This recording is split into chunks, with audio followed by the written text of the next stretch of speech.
Hello बच्चों, स्वागत है आपका हिंदी गुरुकुल एकेडमी की एक और नई वीडियो में। तो कैसे हैं? मुझे उम्मीद है कि आप स्वस्थ और मस्त होंगे और अपनी पढ़ाई को निरंतर जारी रखे होंगे।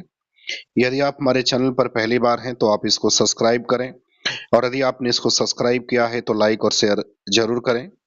बच्चों, आज की वीडियो का संबंध जो है वो हिंदी साहित्य के प्रमुख रचनाएं और रचनाकारों से संबंधित है, और इससे संबंधित जो है सवाल यूपीपी की परीक्षा में पूछे जाते हैं। तो मुझे उम्मीद है कि मेरा यह प्रयास आपको पसंद आएगा और आपकी परीक्षा के लिए महत्वपूर्ण होगा। तो चलिए शुरू करते हैं आज की वीडियो और देखते हैं पहला सवाल क्या कह रहा है। पहला सवाल कह रहा है कि निम्नलिखित में से कौन सी कहानी प्रेमचंद की नहीं है। तो आपको ये बताना है कि निम्न विकल्पों में वो कौन सी कहानी है जो प्रेमचंद के द्वारा लिखी गई नहीं है। छोटा जादूगर, सौत, नमक का दरोगा, दो बैलों की कथा। तो आपको ये बताना है कि कौन सी कहानी जो है वो प्रेमचंद के द्वारा नहीं लिखी गई है। तो बच्चों, छोटा जादूगर प्रेमचंद के द्वारा लिखी गई नहीं है, बल्कि यह जो है जयशंकर प्रसाद के द्वारा लिखी गई कहानी है। चलिए अब बात करते हैं अगले सवाल की। कारण निम्न में से किस उपन्यास के लेखक प्रेमचंद हैं। तो आपको ये बताना है कि नीचे जो लिखे गए उपन्यास हैं इनमें से किस उपन्यास के लेखक प्रेमचंद हैं। ए कह रहा है त्यागपत्र, बी तितली, सी गंगा मैया और डी कह रहा है कायाकल्प। तो आपको बताना है कि कौन सा उपन्यास जो है प्रेमचंद के द्वारा लिखा गया है। तो बच्चों, इसमें डी वाला ऑप्शन जो है कायाकल्प, यह प्रेमचंद के द्वारा लिखा गया है। त्यागपत्र जैनेन्द्र का है, तितली जयशंकर प्रसाद का है, और गंगा मैया जो है वो भैरव प्रसाद गुप्त का लिखा गया उपन्यास है। चलिए अगला बात करते हैं तीसरे नंबर सवाल की। कर निम्न उपन्यासों में से कौन सा उपन्यास नागार्जुन का नहीं है। तो आपको ये बताना है कि इसमें से कौन सा उपन्यास जो है वो नागार्जुन के द्वारा लिखा गया नहीं है। बलचनामा, रतिनाथ की चाची, पारो या चित्रलेखा। तो आपको ये बताना है कि कौन सा उपन्यास जो है वो नागार्जुन के द्वारा नहीं लिखा गया है। तो बच्चों, इसमें चित्रलेखा जो है वो नागार्जुन के द्वारा नहीं लिखा गया है, बल्कि यह भगवती चरण वर्मा के द्वारा लिखा गया है। जबकि बलचनामा, रतिनाथ की चाची और पारो ये तीनों नागार्जुन के उपन्यास हैं। चलिए अब बात करते हैं सवाल नंबर 4 की। सवाल नंबर 4 में कह रहा है कि फ्लैशबैक शैली में लिखा गया उपन्यास कौन सा है। तो आपको ये बताना है कि फ्लैशबैक शैली में लिखा गया उपन्यास कौन सा है। नदी के द्वीप, एक बूथ सहसा उछली, शेखर एक जीवनी, अपने अपने अजनबी। तो आपको ये बताना है कि कौन सा उपन्यास इसमें जो है वो फ्लैशबैक शैली में लिखा गया है।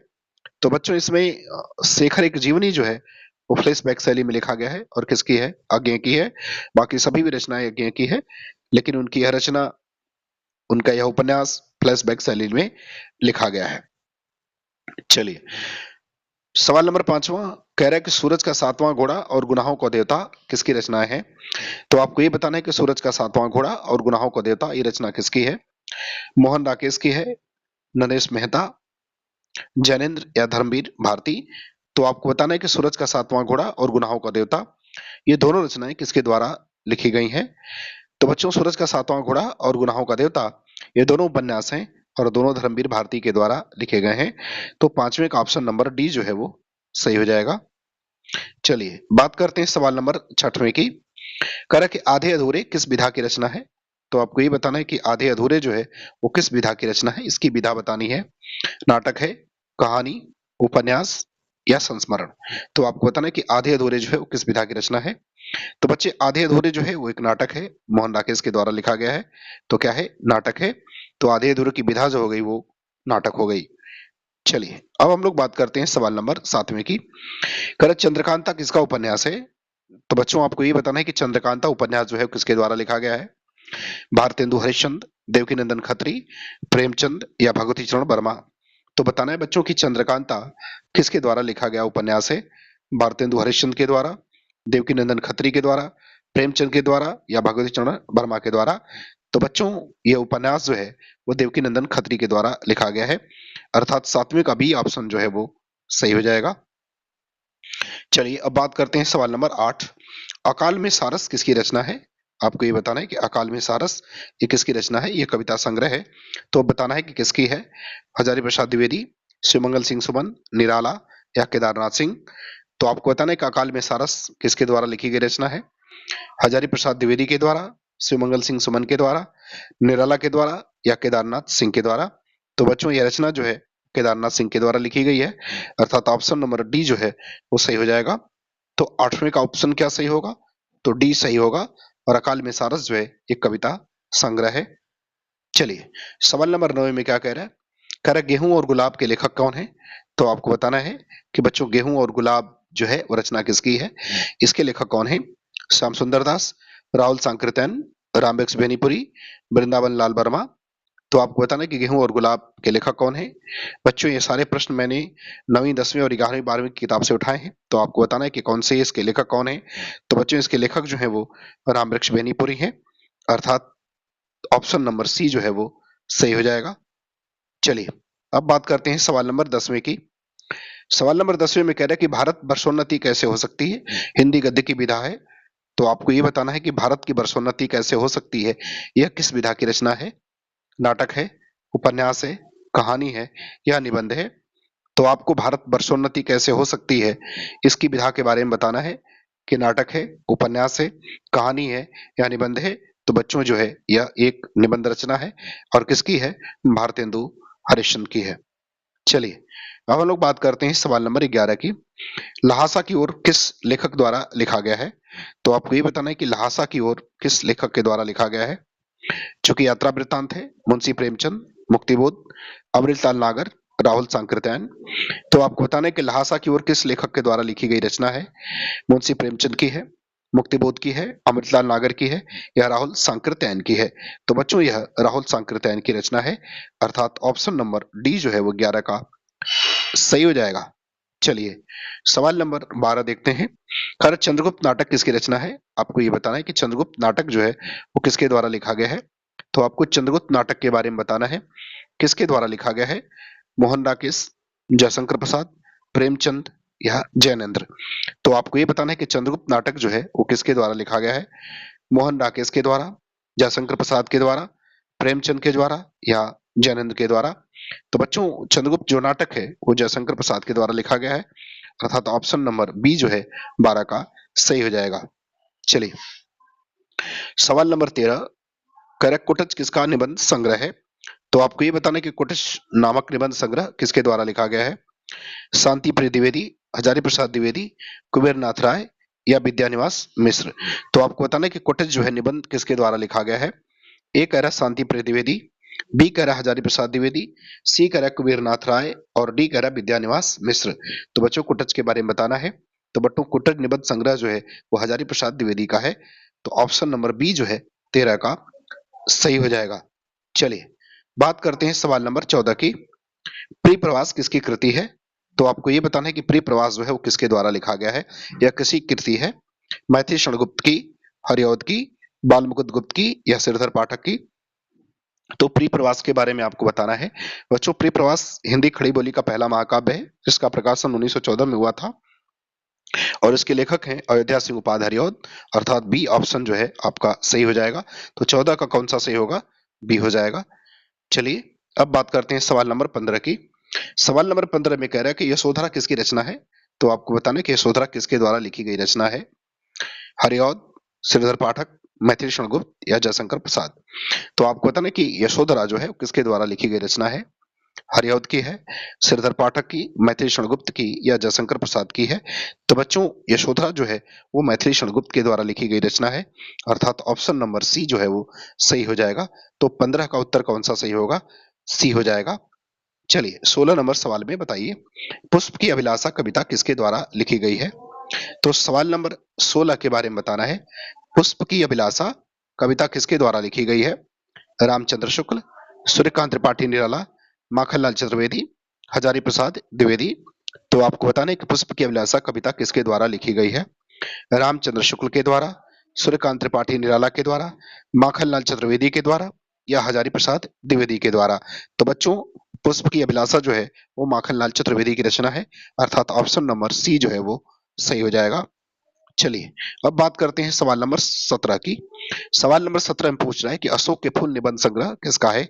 तो आपको ये बताना है कि अशोक के फूल नामक निबंध संग्रह जो है वो किसका है। रामचंद्र शुक्ल का है, हजारी प्रसाद द्विवेदी का, गुलाब राय का या कुबेरनाथ राय का है। तो आपको ये बताना है कि रचना जो है वो किसके द्वारा लिखी गई है। इसके संबंध में आपको बताना है कि किसके द्वारा यह रचना जो है वो लिखी गई है। रामचंद्र शुक्ल, हजारी प्रसाद द्विवेदी, गुलाब राय या कुबेरनाथ राय। तो बच्चों यह जो है हजारी प्रसाद द्विवेदी की रचना है। किसकी है? हजारी प्रसाद द्विवेदी की है। अर्थात 17 का ऑप्शन नंबर बी जो है वो सही हो जाएगा। चलिए अब बात करते हैं सवाल नंबर 18 की। सवाल नंबर 18 में कह रहा है कि आकाशदीप कहानी के लेखक हैं। तो बच्चों आपको ये बताना है कि आकाशदीप जो कहानी है इसके लेखक कौन है? पंडित रामचंद्र शुक्ल, गिरिजादत्त बाजपेयी, भगवान दास और जयशंकर प्रसाद। तो आपको बताना है कि आकाशदीप कहानी जो है इसके लेखक कौन है। तो 18 का उत्तर बताना है कि आकाशदीप कहानी के लेखक कौन है। रामचंद्र शुक्ल है, गिरिजादत्त बाजपेयी है, भगवान दास है या जयशंकर प्रसाद है। तो बच्चों आकाशदीप कहानी जो है वो जयशंकर प्रसाद के द्वारा लिखी गई है। अर्थात ऑप्शन नंबर डी जो है आपका सही हो जाएगा सवाल नंबर 18 का। चलिए अब बात करते हैं सवाल नंबर 19 में। कह रहा चांद का मुंह टेढ़ा है किसकी काव्य कृति है। ये आपको बताना है कि चांद का मुंह टेढ़ा है यह किसकी काव्य कृति है। भारतेंदु हरिश्चंद्र, भवानी प्रसाद मिश्र, गजानन माधव मुक्तिबोध या गिरिजा कुमार माथुर। तो आपको ये बताना है कि चांद का मुंह टेढ़ा है किसकी काव्य कृति है। अर्थात यह रचना जो है किसके द्वारा लिखी गई है। तो बच्चों यह रचना जो है गजानन माधव मुक्तिबोध के द्वारा लिखी गई है। अर्थात सी ऑप्शन जो है 19 का वो सही हो जाएगा। चलिए अब हम लोग बात करते हैं सवाल नंबर 20 की। बच्चों सवाल नंबर 20 में पूछा है कि मैथिल कोकिल किस कवि को कहा जाता है। तो आपको ये बताना है कि मैथिल कोकिल जो है वो किस कवि को कहा जाता है। मैथिली शरणगुप्त को, भूषण को, हरिऔध को या विद्यापति को। तो आपको बताना है कि मैथिल कोकिल के नाम से कौन सा कवि प्रसिद्ध है। मैथिली शरणगुप्त है, भूषण है, हरिऔध है या विद्यापति है। तो आपका उत्तर क्या होना चाहिए आप बताएं कि आप कौन सा उत्तर दे रहे होंगे। तो बच्चे इसका उत्तर हो जाएगा डी विद्यापति। अर्थात विद्यापति को जो है वो मैथिल कोकिल के नाम से जाना जाता है। चलिए अब हम लोग सवाल की बात करते हैं 21 नंबर सवाल की। कर आषाढ़ का एक दिन नाटक के लेखक हैं। तो आपको ये बताना है बच्चों की आषाढ़ का एक दिन जो नाटक है इसके लेखक कौन है। जयशंकर प्रसाद हैं, गोविंद बल्लभ पंत हैं, सेठ गोविंद दास हैं या मोहन राकेश हैं। तो बच्चों आपको ये बताना है कि आषाढ़ का एक दिन जो निबंध है सॉरी नाटक है इसके लेखक कौन है। निबंध नहीं बच्चों ये नाटक है। इसके लेखक कौन है। जयशंकर प्रसाद हैं, गोविंद बल्लभ पंत हैं, सेठ गोविंद दास हैं या मोहन राकेश हैं। तो बच्चों इसके लेखक मोहन राकेश हैं। आषाढ़ का एक दिन इनका एक महत्वपूर्ण जो है वो नाटक लिखा गया है। चलिए 22 में कहते हैं कि हार की जीत कहानी किसकी है। 22 में आपको ये बताना है कि हार की जीत नामक कहानी जो है वो किसके द्वारा लिखी गई है। निराला, यादवेंद्र शर्मा चंद्र, सुदर्शन या रांगेव राघव। तो आपको बताना है कि हार की जीत कहानी किसके द्वारा लिखी गई है। निराला के द्वारा, यादवेंद्र शर्मा चंद्र के द्वारा, सुदर्शन की या रांगेव राघव की। तो बच्चों हार की जीत कहानी जो है वो सुदर्शन के द्वारा लिखी गई है। किसके द्वारा? सुदर्शन के द्वारा लिखी गई है। और बच्चों हार की जीत एक कहानी प्रेमचंद की भी है। प्रेमचंद की भी कहानी का नाम एक हार की जीत है, लेकिन जो प्रसिद्ध हार की जीत है वो सुदर्शन के द्वारा लिखी गई है। चलिए सवाल नंबर 23 में कह रहा है कि संस्कृति के 4 अध्याय किसकी कृति है। तो बच्चों आपको ये बताना है कि संस्कृति के 4 अध्याय किसकी रचना है। रामधारी सिंह दिनकर, भगवती चरण वर्मा, मक्खनलाल चतुर्वेदी या सुभद्रा कुमारी चौहान। तो 23 नंबर में आपको सवाल का जवाब ये देना है कि संस्कृति के 4 अध्याय किसकी कृति है। रामधारी सिंह दिनकर की है, भगवती चरण वर्मा की है, माखनलाल चतुर्वेदी की है या सुभद्रा कुमारी चौहान की है। तो बच्चों संस्कृति के 4 अध्याय जो है वो रामधारी सिंह दिनकर की रचना है और इनका एक यह निबंधात्मक रचना है। चलिए अगला सवाल 24 में कह रहा है कि हिमालय के आंगन में उसे प्रथम किरणों का दे उपहार, उषा ने हंस अभिवादन किया और पहनाया हीरे का हार। निम्नलिखित पंक्ति किसकी है। तो आपको ये बताना है कि ये पंक्ति किसके द्वारा लिखी गई है। माखनलाल चतुर्वेदी की, रामधारी सिंह दिनकर, जयशंकर प्रसाद या मैथिली शरण गुप्त की। तो बच्चों आपको ये बताना है कि यह पंक्ति जो है किसके द्वारा लिखी गई है। माखनलाल चतुर्वेदी के द्वारा, रामधारी सिंह दिनकर के द्वारा, जयशंकर प्रसाद के द्वारा या मैथिली शरण गुप्त के द्वारा। तो आपको ये बताना है कि किसके द्वारा जो है ये कहानी यह पंक्ति जो है वो लिखी गई है। तो बच्चों यह पंक्ति जो है वो जयशंकर प्रसाद के द्वारा लिखी गई। ऑप्शन नंबर सी जो है वो 24 का सही हो जाएगा। चूंकि बच्चों थोड़ी तबीयत ठीक नहीं है लेकिन फिर भी कोशिश कर रहा हूं कि वीडियो जो है वो बनाई जाए।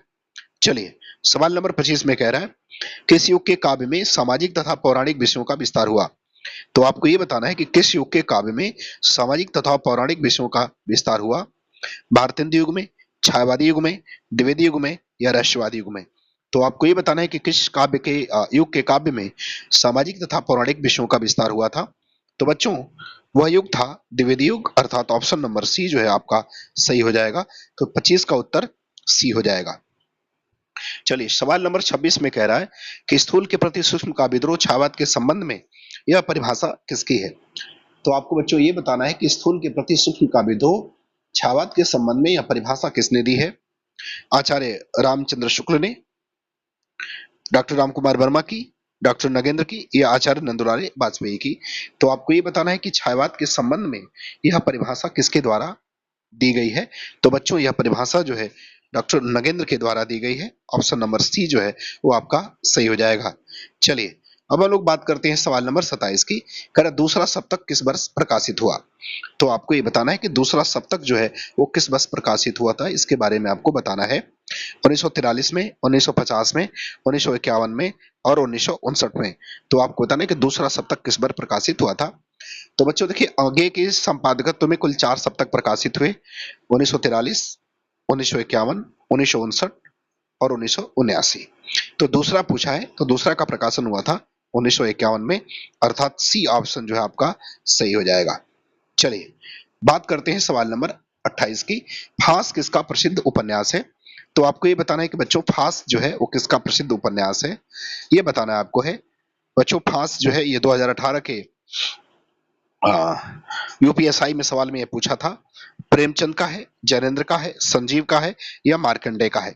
तो बच्चों आपको बताना है कि फांस किसका उपन्यास है। बच्चों फांस उपन्यास का प्रकाशन 2015 में हुआ था और विदर्भ के किसानों की आत्महत्या के ऊपर आधारित है और इसको लिखा था बच्चों संजीव ने, अर्थात यह ऑप्शन नंबर सी जो है सही हो जाएगा। चलिए अब लोग बात करते हैं सवाल नंबर 29 की। सवाल नंबर 29 में कह रहे हैं कि भारत दुर्दशा किसका प्रसिद्ध नाटक है। तो आपको ये बताना है कि भारत दुर्दशा यह किसका प्रसिद्ध नाटक है। जयशंकर प्रसाद का, जीपी श्रीवास्तव का, सेठ गोविंद दास का या भारतेंदु हरिश्चंद्र का। तो आपको ये बताना है कि प्रसिद्ध नाटक भारत दुर्दशा किसके द्वारा लिखा गया है। जयशंकर प्रसाद के द्वारा, जीपी श्रीवास्तव के द्वारा, सेठ गोविंद दास के द्वारा या भारतेंदु हरिश्चंद्र के द्वारा। तो बच्चों भारत दुर्दशा नाटक जो है वो भारतेंदु हरिश्चंद्र के द्वारा लिखा गया है। ऑप्शन नंबर डी जो है वो सही हो जाएगा। और बच्चों आज का अंतिम सवाल, सवाल नंबर 30वां, पिंजरे में मैना किसकी आत्मकथा है। तो बच्चों आपको ये बताना है कि पिंजरे में मैना जो है वो किसकी आत्मकथा है। चंद्रकिशन सोनरिक्शा, उषा प्रेमवदा, मन्नू भंडारी या ममता कालिया। तो बच्चों 30वें का उत्तर करना है कि पिंजरे में मैना जो है वो किसके द्वारा लिखी गई आत्मकथा है। चंद्रकिशन सोनरिक्शा के द्वारा, उषा प्रेमवदा के द्वारा, मन्नू भंडारी के द्वारा या ममता कालिया के द्वारा। तो बच्चों यह आत्मकथा जो है चंद्रकिरण सोनरिक्शा के द्वारा लिखा गया है। ऑप्शन नंबर 1 जो है वो सही है। तो बच्चों यदि आपको मेरी वीडियो पसंद आई हो तो आप इसको लाइक शेयर और सब्सक्राइब जरूर करें। धन्यवाद।